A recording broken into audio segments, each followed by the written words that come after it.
दिल्लीच्या पहिल्या मुस्लिम महिला शासक रजिया सुलतान यांच्या संघर्षमय जीवनाची ही कथा.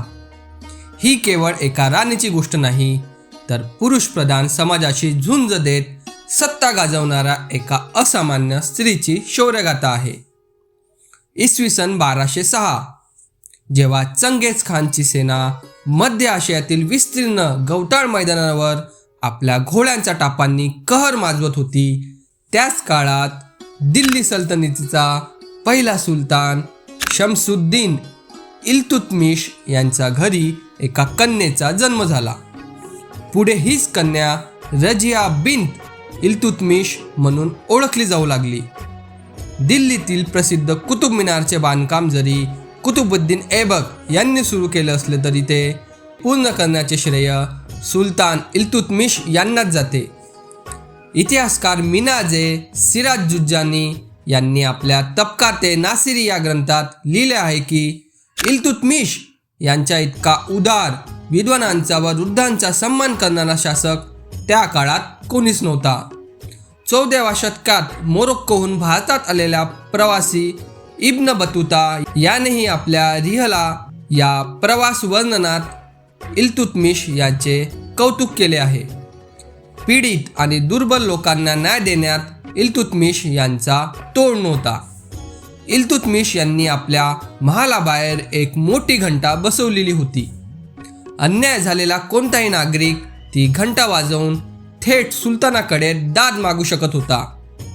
घंटानाद ऐकताच सुलतान तात्काळ तक्रार सोडवण्याचा प्रयत्न करत असे. वय वाढत चालल्यावर इल्तुतमिश यांच्या दरबाऱ्यांनी त्यांना वारस जाहीर करण्याची विनंती केली, जेणेकरून त्यांच्या मृत्यूनंतर सत्तेसाठी संघर्ष होऊ नये. तेव्हा इल्तुतमिश यांनी आपल्या सर्वात मोठ्या कन्येला रजियाला आपला उत्तराधिकारी घोषित केले.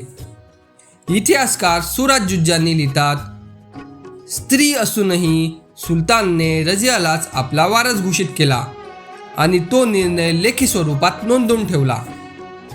दरबारांना हा निर्णय मान्य नव्हता.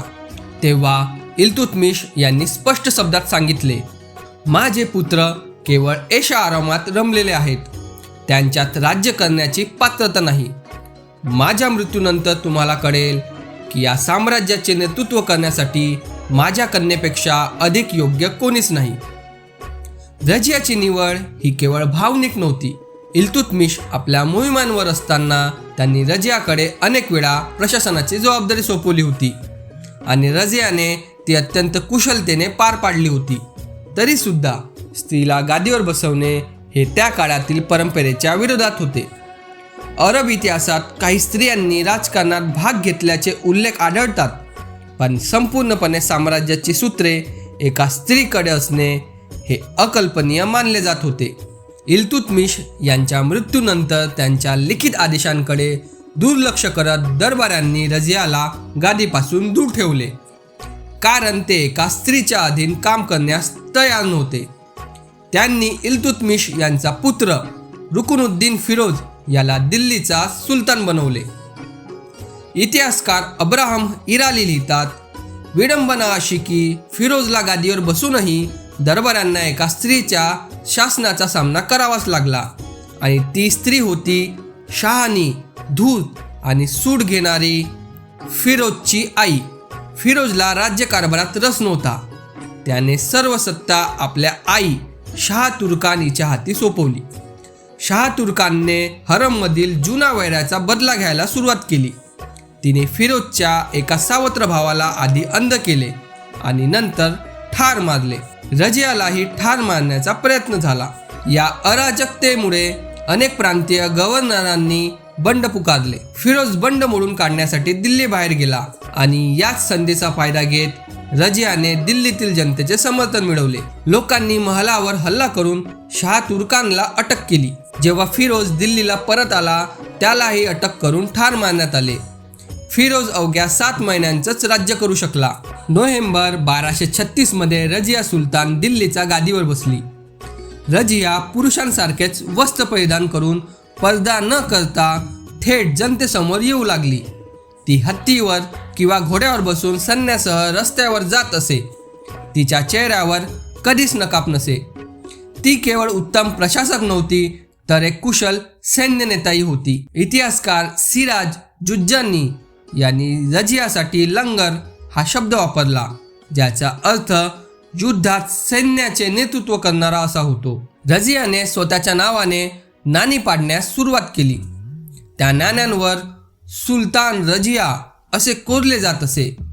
तिने कधीही स्वतःला सुलताना मनवले नाही. युरोपमध्ये ज्या काळात स्त्रिया घराबाहेर पडू शकत नव्हत्या, त्या काळात रजिया दिल्लीसारखा साम्राज्यावर राज्य करत होती. मात्र तिचा स्वाभिमानी आणि मुक्त स्वभाव कट्टर इस्लामिक दरबारांना खटकू लागला. तिचा विश्वासू अधिकारी याकूत याच्याशी तिचे नाते असल्याच्या अफवा पसरवण्यात आल्या. सन 1240 मध्ये बंड झाले. रजियाला कैद करण्यात आले. पुढे घडलेल्या घटनांबाबत इतिहासकारांमध्ये मतभेद आहेत.